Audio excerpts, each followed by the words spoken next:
Hello, this is Antonio Koumpias, an assistant professor of economics, and this video provides a book chapter review of How to Be an Anti-Racist, the book by Ibram Kendi.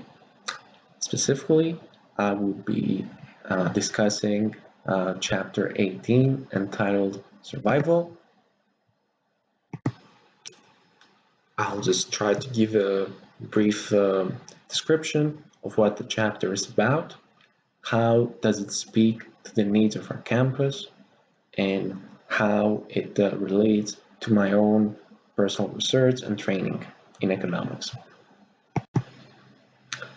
The closing chapter of Kendi's publication begins by highlighting self-interest as the source of racist ideals.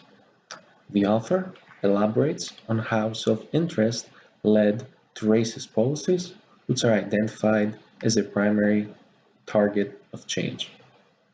Kendi identifies a number of action items to promote anti-racism.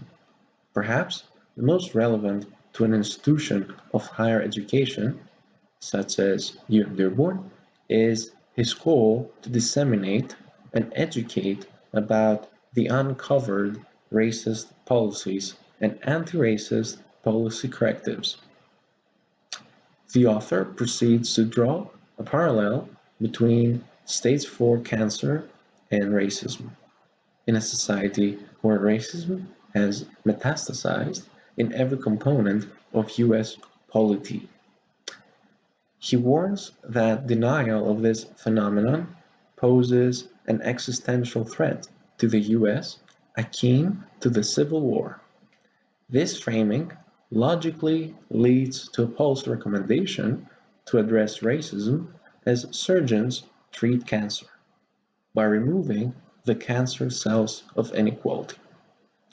However, he underscores that the necessary condition to attempt to treat cancer is believing that racist powers can be actually overturned.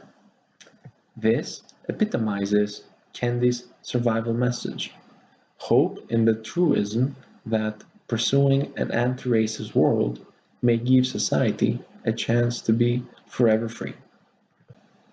Below, I have listed 4 main takeaways that I believe are most interesting and succinct ways of summarizing this chapter. The first takeaway, the suggestion that self-interest is the source of racist ideals, is something that it stands at odds with Adam Smith's idea that the pursuit of self-interest can lead to more prosperity in a society. So how did one reconcile Smith's idea about self-interest and how it's a natural tendency that is not evil and would not lead to prosperity in a society, with Kendi's assertion that self-interest is the source of racist ideals? Well, perhaps the necessary condition for Smith's premise to work, for Smith's conjecture that self-interest is a good thing that increased prosperity in a society, is built upon the underlying assumption that the rule of law is universally practiced and observed, and each individual society is equal to the law, and this is a condition that would in turn lead to self-interest as not the source of evil, but the source of prosperity. But in the presence of a system where the rule of law is not equal practice to each individual, then one could see how self-interest can break down in Ibram Kendi this back home and reconciling the